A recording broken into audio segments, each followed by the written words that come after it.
গোপালমাঠ জগুরবাঁধ plot এলাকায় ভয়াবহ অগ্নিকাণ্ডের ঘটনা ঘটেছে। একটি বাড়িতে হঠাৎ করে বিধ্বংসী আগুন লাগে। আগুন এতটাই তীব্র ছিল যে মুহূর্তের মধ্যেই পুরো বাড়ি ছড়িয়ে পড়ে। বাড়ির ভেতরে থাকা এক মহিলা গুরুতরভাবে দগ্ধ হন। তাকে দ্রুত উদ্ধার করে একটি বেসরকারি হাসপাতালে ভর্তি করা হয়েছে। তার শারীরিক অবস্থা সম্পর্কে এখনো বিস্তারিত কিছু জানা যায়নি।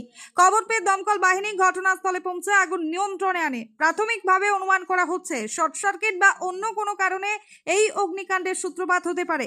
এলাকায় আতঙ্কের পরিবেশ সৃষ্টি হয়েছে। প্রশাসনের পক্ষ থেকে ঘটনার তদন্ত শুরু হয়েছে।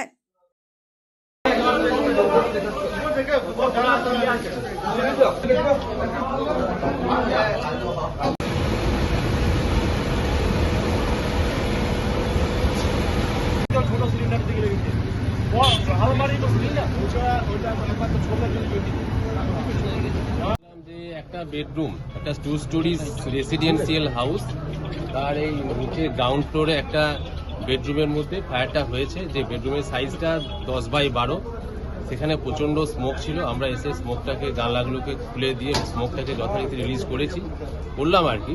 আর তার সাথে সাথে এখানে আমরা ওয়াটার স্প্রে করে যে বেডরুমের মধ্যে যে বিছানা ছিল, সেই বিছানার মধ্যে ফায়ারটা ছিল, ফায়ারটা সেটা পুরোপুরি কন্ট্রোলে। আমরা ঠিকঠাক কাজ করে মোটামুটি এখন এই মুহূর্তে ফায়ারটা নেই বললেই চলে। ফায়ারটা আউট হয়ে গেছে। আচ্ছা, এখনো কতক্ষণ সময় লাগবে? ফায়ার আউট হয়ে গেছে। আচ্ছা আচ্ছা। এবারে ওনারা সব মালপত্র বার করে নিচ্ছেন, বাড়ির যারা সব রিলেটিভস আছেন। বাড়ির মালিককে আমি পাচ্ছি না, শুনছি নাকি বাড়ির একজন লেডি, বয়স্ক লেডি ছিলেন, এজ অ্যাবাউট 65 ইয়ার্স। উনি একটু মাইনর ইনজুরি হয়েছেন এই ফায়ারের জন্য।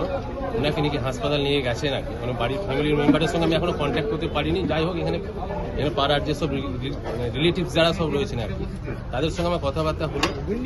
এই আগুনটা লেগেছিল। দেখুন, কি করে আগুন লেগেছিল বলা তো যাবে না, কারণ আমি ছিলাম বাজারে। হঠাৎ করেই ফোন করেছে আমার বন্ধু, মোবাইলের দোকান, দৌড়ে আয়। তখন দেখছি কাকিমা শুয়ে আছে, তা বুঝতেও পারেনি যে তখন আগুন। তারপরে এদিকে তাকালাম, আগুন। এবার একটা সম্ভাব্য হতে পারে, আজকে শিবরাত্রির দিন তো, পুজো টুজো দিয়ে এসছে, প্রদীপ ধূপ এগুলোর ঘাটাঘাটির একটা হতে পারে। বয়স্ক মানুষ, হাত পাত কাঁপে, এটা একটা সম্ভাব্য কারণ। কিন্তু এর বেশি এই মুহূর্তে আমার পক্ষে বলা সম্ভব নয়। পুজো দিয়ে এসেছে কাকিমা, প্রদীপ জ্বালানো, ধূপ জ্বালানো, এসব কিছু হতে পারে। এটা কখন লেগেছে মোটামুটি? কিছু জানি না, 12টার পরেই হবে, কারণ আমি 12টার পর বাজার গেছি, তা করতে করতেই ফোন এসেছে, বলে ওই সময়ই হবে। এখন হসপিটাল নিয়ে যাওয়া হয়েছে, তো আমি এখনো আপডেটটা পাইনি। আমার দাদা, ভাই, বৌদি, আমার আরো 2 ভাই, ওরা সবাই গেছে। এখন হসপিটালটা, ওখান থেকে কি ভর্তি কি বলছে না জানলে তো আমি বলতে পারছি না।